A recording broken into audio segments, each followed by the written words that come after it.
Hello again. This is Jennifer Wallace, physical therapist and owner at Duchenne Therapy Network. This is the next video in our series of Duchenne education videos brought to you by CureDuchenne and Duchenne Therapy Network. This video is going to deal with power wheelchair issues. And here today I have Kevin Phillips at Xperia Healthcare. Kevin is a seating and mobility specialist and someone that I consult with often to figure out the best configurations and wheelchairs for my patients. I've been working with clients with Duchenne's for about 20 years in age ranges from 5 or 6 years old all the way up until their 40s. So hopefully by going over a few things on what to look for when you're choosing the right wheelchair for your child or for yourself, you have a few tips on knowing how to go the right direction to get the most out of all the things you want to do and to avoid some pitfalls that are common. Very important. The first thing we're going to talk about when it comes to buying a new power wheelchair is what kind of chair you're going to pick out. There's a dizzying array of options for different wheelchairs that are available, so I'm going to help you narrow it down quickly if you're looking for a wheelchair for someone with Duchenne's muscular dystrophy. First of all, you can cut out all of the low-level chairs that only have a captain seat or a fixed position seat. The chairs that are more capable and can handle powered seating are considered a Group 3 or a rehab type of base. This is one example. It's the Permobil C300. Permobil, Quickie, Quantum, and Invicare all have capable power bases that can accommodate powered seating. Most manufacturers have different types of configurations available. This is an example of a front-wheel drive base. The drive wheels, the big wheels, are up here in the front. The casters are in the back. There's pros and cons to each configuration. For a front-wheel drive, it offers great maneuverability. It gets over terrain very well because you've got these large wheels pulling you over obstacles. And if you can see here in the front, there's quite a bit of space for wide footrest placement to give you a lot of room to move your feet around. The cons for a front-wheel drive is that unless they have special electronics, they tend to wander at higher speeds.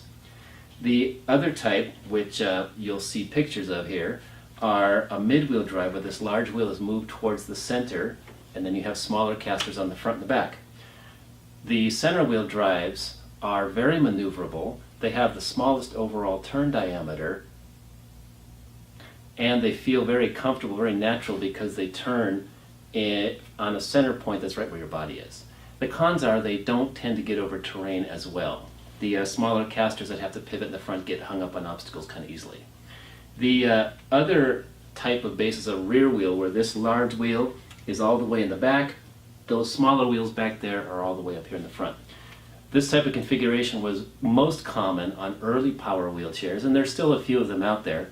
The pros are that they get all around on terrain fairly well. They'll drive at high speeds without the problem of the chair wandering as you're driving. The cons are that the entire length of the chair turns when you make turns, so they're not so good for getting through tight corners, rotating in a small confined space of a minivan, etc. How are you going to pick which base is for you? You really need to try the different configurations if you never have before. Ask your dealer and your therapist to get some samples together so that you can give them a try. See how they feel when you drive them, take them outside, try going over a few of the little places or in and out of places you need to get in, and see how you do. Once you pick a drive configuration, then look at the different manufacturers and see which one really appeals best to you. The next aspect of power wheelchairs we're going to talk about is the powered seating functions and what features and functions you might want to have on your own chair. So let's just talk through a few of the things that a powered seat can do.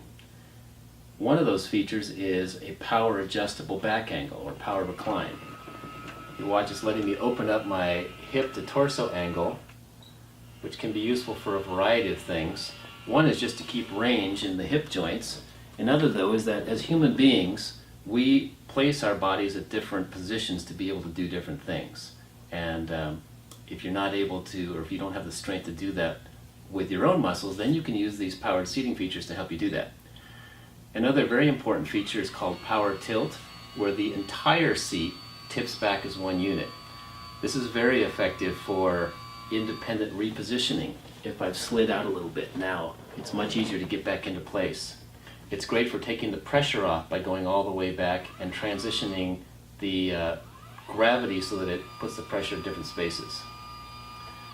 A third feature that is often overlooked but is critically important is a power leg rest that allows you to move your feet in and out. This is very helpful to be able to put your feet in a position where you can use it to manage your body, to maintain range of joint at your knees. It allows you to bring your feet in closely where you need to maneuver in tight spaces. And the last feature that we have to take a look at on this chair is a power adjustable seat height.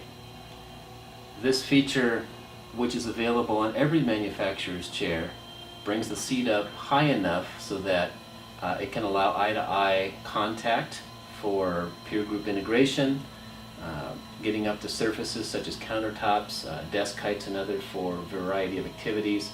And one important feature is that it can allow for a downhill transfer in almost all circumstances. I'm up high enough now that a transfer to a chair or bed is going to be downhill. Then I can lower the seat and be able to transfer back downhill into my chair. One power seating feature that is often overlooked and is so beneficial for clients with muscle disease is the ability to stand up in the wheelchair.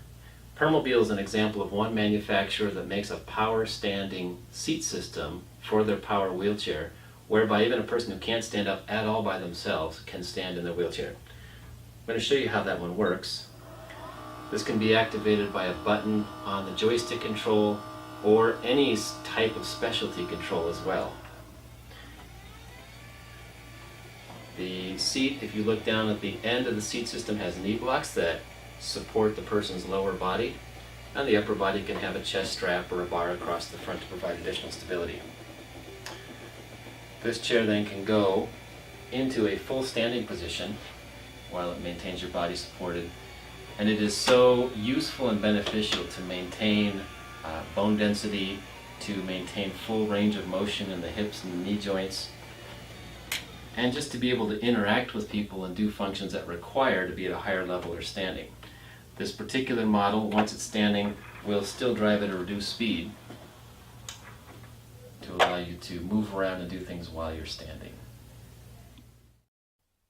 Thank you for watching. We all hope this video provides you with enough information to make the right choices for your power wheelchair.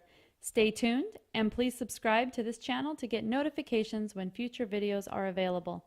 And as always, we welcome questions and comments. The information is provided above.